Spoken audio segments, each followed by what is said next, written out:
supports the development and validation of policy documents for technical and vocational education and training (Tvet). The National Accreditation and Quality Assurance Agency (NAQA) is the regulatory arm of the ministry. NAQA is charged with the standards and coordination of all tertiary education and training institutions in the Gambia. The Minister of Higher Education, Research, Science and Technology, MOHAS, Professor Per Gomez, places great importance in this regulation and standardization process. Under his leadership, the ministry has developed an agile agenda. NAQA, which is the technical arm of this ministry, National Accreditation and Quality Assurance Authority, is mandated to now ensure that all the tertiary and higher education institutions have entrepreneurship embedded in their curriculum. Which means all the curricula in this country, tertiary and higher education, needs to be reviewed to respond to this demand. Through the partnership of UNESCO and the Korea International Cooperation Agency, (KOISA), the ministry embarked on 8 identified intervention areas, including establishment of incubation system for young entrepreneurs. The incubator system is aimed at creating employment for the youth. Currently, 20 female and 20 male are being trained. And at the end of the training, they are going to be provided startup kits to set up their own businesses. So it's, in other words, the aim is to improve enterprise development among the youth. And besides, the overall aim of the project is to improve the employment of the youth, the Gambian youth. The transformation, in as much as it's going to look at the general component, much more emphasis is placed on the Tvet. And with this, we have the Tvet policy in place. We have strategic plans. We have some other documents, developed, like the qualifications framework that would guide, the content and the manner in which those programs should be delivered. We are identifying at least one Tvet center in each administrative region in this country. One of the components was to support us in the area of equipment and resource materials. So GTI was able to benefit through that. We have 3D printers and state-of-the-art equipment that can use for designing. So this we are all provided because of the partnership we have with UNESCO Quaker. And it will enhance the teaching and learning. This is the first time we're having those materials in the country. Make 3D Company is Gambia's first 3D printers. It was contracted to supply 3D equipment and conduct training for the University of Applied Science, Engineering and Technology, USET, for a digital laboratory at Kanifing. Jukadabo is the director of Make 3D Company. So the future of 3D printing in Gambia is quite bright, especially with now with the fact that USET has a whole 3D printing lab and a capacity to manufacture not just for themselves but for outsiders. We want to make sure that students are supported with the latest technology possible to make the environment possible and available for them to be able to execute their ideas regarding their scientific projects that they may have come up with, during their academic, journey.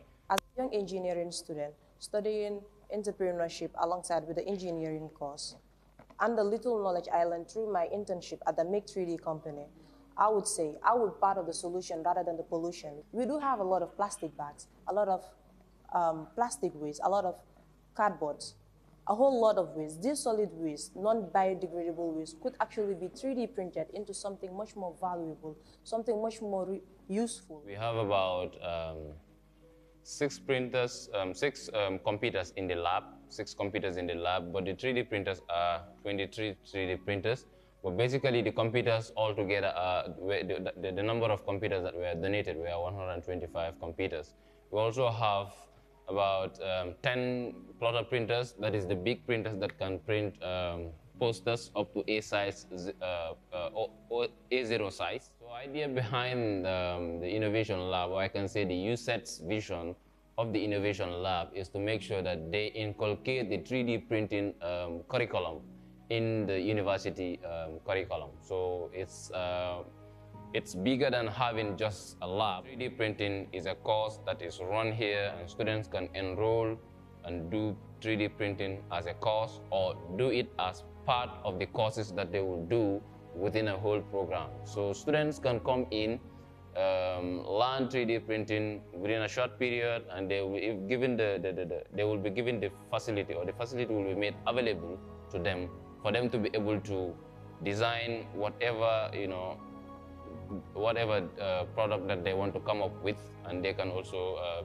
3D print those products. So for the procurement for the GTTI, we had to deliver like almost 11 plotters, and part of it has to do with what GTTI in Kanifing branch, and the other one in Wellingara.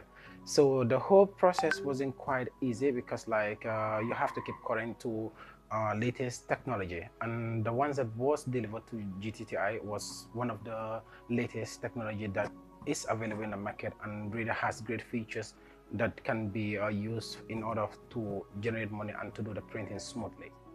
When we started the training, we had 3 staff from GTTI, which we did a 5 days training, a long week, from Monday to Friday, 2 hours every day, where we showed them how to assemble the printer, how to configure it, how to use the Wi-Fi, how to use the hard drive, internal hard drive that is inside the printer, and how to print.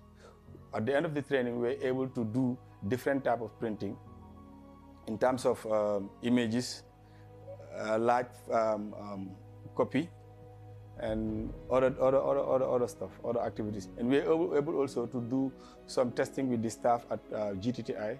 We did a training with the staff, and then they were able to take pictures from the departments, different departments that they have, and then print it by themselves, and then show it to the administration.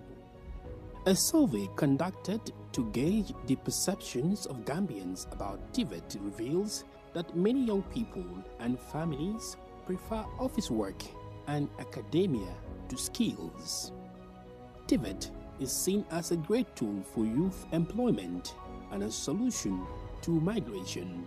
Tvet is part of the project called Youth Empowerment Project, and it was launched in around 2000 as a viable alternative to support, not necessarily looking at the general education or academic education, typically to a segment of the population that is inclined towards technical skills. We want to address two things which constitute a malaise in this country. That is the rural-urban migration and the international illegal migration, commonly known as the back way, which is a syndrome. You must have seen that a good number of our youth are leaving, going to Europe. Some are in concentration camps in Libya and other places and so on. What to do? Should we fold our hands and look at them dying out there, or trying to come up with a response? So the Gambia government, under the leadership of President Barrow and through this ministry MOHAS, we thought that it is fitting for us to come up with a response, with a sustainable response. And the best way is to give them an alternative, and that is giving them education. Because Albert Einstein said, education is what will remain when everything is normal. So when you give them Tvet education, and for them to get the skill sets, some of them will end up not going to Europe. They will stay here because they will make it here. They will get more money than some of us who are working in offices. 1. 2, in the event that some of them ended up going to Europe, Europe will be the one pleading with them to stay in Europe. When they themselves want to come back, Europe will be the one pleading with them, because Europe will not have the skill set that they have, and they will need them to stay. Because that is what is happening also in Europe. they have some skill gaps. So our people, we will be able to now export skilled labor. That is what we are talking about. So for it to be a win-win situation, some will stay and they will make it here. Some will go, but when they go, there will not be parasites. Because the mindset is, we are the Gambia. We will never bow. Wherever we go to, we will be at the banquet. We will not be at the periphery. That's our belief, and that's the message we are sending out there to the youths of this country, so that they get the right skills to be part of the decision-making process. If you look at the whole transformation, we are saying you can move from apprenticeship, get into a formal education, system within Tvet, and then move on to certificate, diploma, and if you have what it takes, you can even go into a degree program. USET is the new name given to the Gambia's main technical training institution, the GTTI. This process also comes along with the support of a World Bank funded project called Africa Center for Excellence, ACE. When the transformation came with adding value to what has been happening here, because if you look at it, the transformation came in because the institution is hosting the ACE Center of Excellence, which is now supporting the College of on 3 different engineering programs as a start for the university. So that was why now the transformation was necessary, because to host the College of Engineering we need to have a university. And then having any university now, the only institution that is offering Tvet programs was GTTI. So they decided to transform GTTI. And then the bank, which is initiator of the ACE Center of Excellence, now is supporting the transformation in order to be able to have a full-fledged university under the USET. So this is how everything came about. The transformation now is necessary because we need to host engineering programs. And these engineering programs, without a university, you cannot accredit, you cannot certificate. So therefore, there was the need to do the transformation. So this is how the transformation came into being. And then it came up with a lot of opportunities, because some of our staffs, are being upgraded to PhD level, and they are studying in Ghana. About 14 of our staffs, including some other staffs from other institutions. The engineering department is one of the biggest departments in this institute. And we have 5 sections, including some production centers. Where the sections are refrigeration and air conditioning. We have automobile engineering, otherwise called motor vehicle systems training. We have the welding and fabrication. We have the mechanical engineering proper. And we have the electrical section and the electronic sections. In addition to these sections, we also have some production units. We have the vocational training center, and also we have a foundry in addition to these areas that I have just stated. The number of we usually have fluctuates depending on the ability of the students to be able to either pay for tuition or to be able to get into our mainstream programs. Technical industry is evolving each year, and the technical departments of the Training Institute has these concerns. My main concern, because it's not about the human resource, but it's about the material resource. That is our problem. If you want to equip not only my students, but the country, because here is to prepare the students for the industry, and that is for the country at large. You must have all the necessary training equipment. Looking at the industry, what are available in the industry is what exactly should be available in the training institution to train the young people and be able to prepare them to meet that demand in the industry. At Welding and Fabrication Department, we found young as a male-dominated field until I met a female teacher in this department. She mentored me through my studies. Now I am employed here.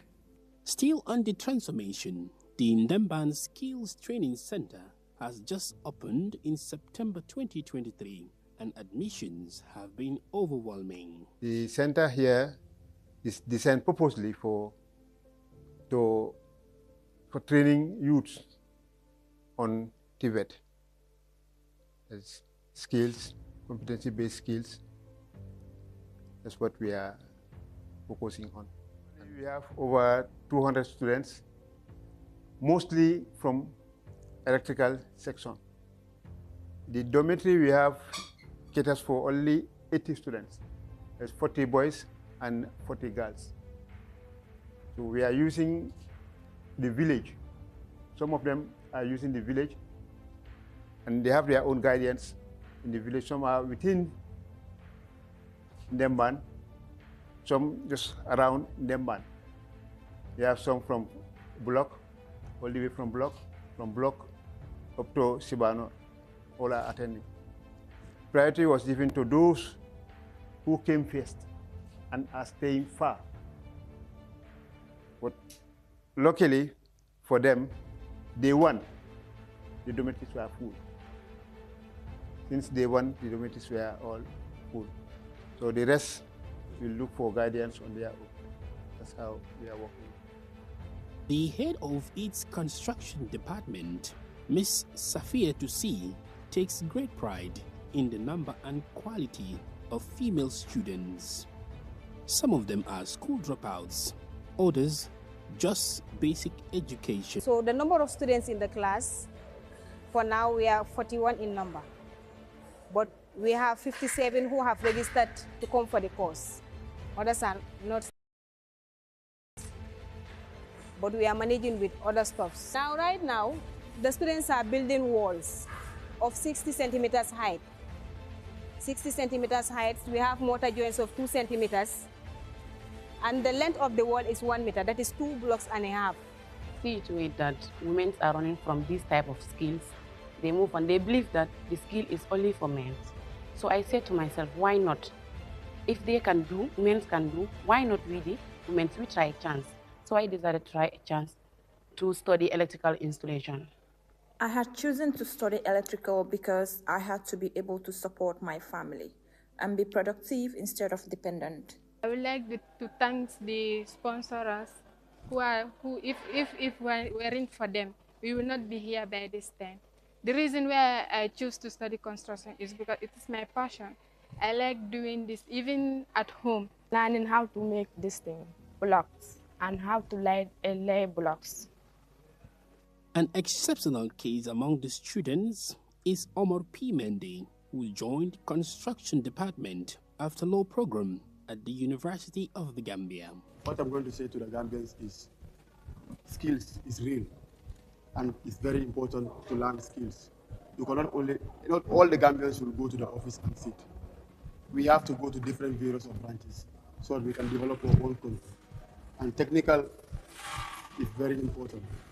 In this world, we are moving to a world of technology. When you have technical students, we're able to develop the Gambia. For example, here, on the building, installation, welding, we have automotive. We have for people from different countries come here and work for us. The price will be different. Though we give them tax, but the price is going to be different. So if we, the Gambians, are the one working, the money will still go to the Gambian, and the Gambian citizens will be the one to develop the money. So I urge all Gambians to come as citizens to join skills in either any department we have here, so we can develop our Gambia. Together we move. So we need the hands of the Gambia to do it.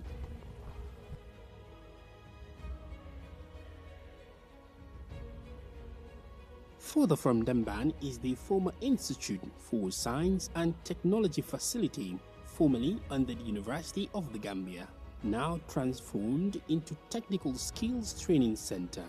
This institute will soon begin admitting students in residence from Arabic schools across the country to integrate them into the Tvet system.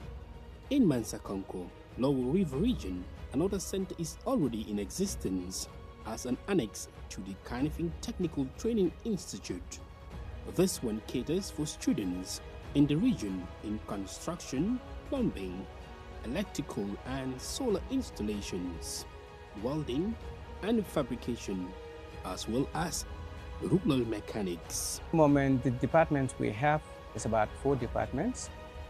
Some are in combined, as like solar and electrical installation are in the same department.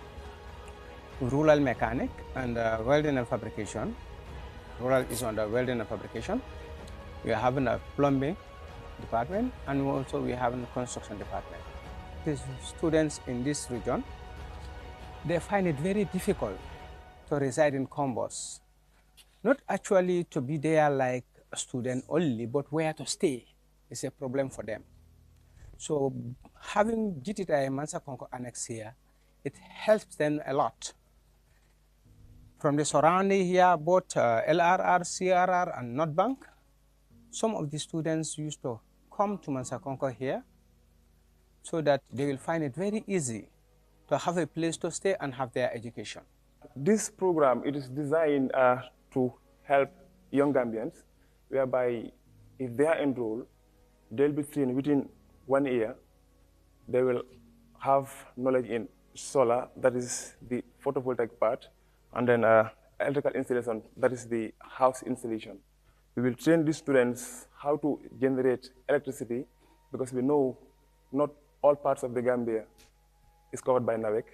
So we train them whereby they'll be contracted, to install solar panels on roofs, and then they'll be able to generate electricity for households. Yeah. Solar street light, also built by the students, solar students, but it was a combination project. The rural mechanic students, those are the welders, and then the solar students. The welders gave us this pool, did everything. Then we just came in and then do our sizing. Then we were able to install this. These are 4 lights. We have our solar panel on top. That is a 50-watt solar panel. And then the battery there, it is 25-amp battery. All right? And then we have a charge controller there also. That is 10 amp. And then we have these 4 lights, 2 connected in parallel, and then another 2 connected in parallel. We did that in the sense that sometimes when you experience low sunlight, it might not be able to charge the battery to the max. So having it one switch controlling all the 4 might not serve the whole night. So we see it necessary, having these 2 guns here, whereby one can control 2. So if we see that we don't have enough sunlight today, that we fear it might not serve us the whole night, we only need to on 1 gun, whereby you have only 2 on, so that it's still long, than having the 2 on. But if you realize that yes, the sun was okay to like today, we have enough sunshine, the battery is full to max, we don't care, we will just on the 2, whereby all the 4 will come on. I want to break the barriers. What a man can do, a woman can do. So people will be like, this technical side is for men only. So I want to break the barriers to let them know what a man can do, a woman can do. So I choose to study solar. We are investing for the future, because the future is in the hands of the youths, but well-trained youths.